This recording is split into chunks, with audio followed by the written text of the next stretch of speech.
ফরজ নামাজের পর সম্মিলিত মুনাজাত করা এটা ইসলামের নির্দেশ কিনা?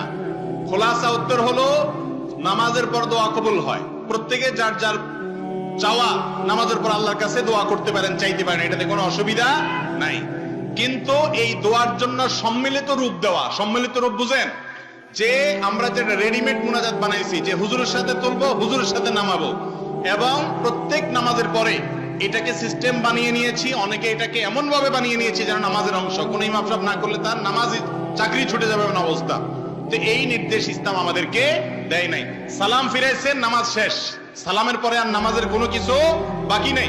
এরপরে যেটা আছে সেটা হলো যে নামাজের পরে জিকির করবেন, দোয়া দরুদ পড়বেন, হাদিসে আসছে সেগুলো পড়বেন।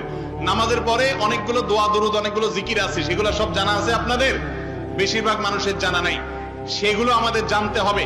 এরপরে কারোর দোয়া করা লাগলে সে আলাদা করবে, সম্মিলিত ভাবে দোয়া করতে হবে।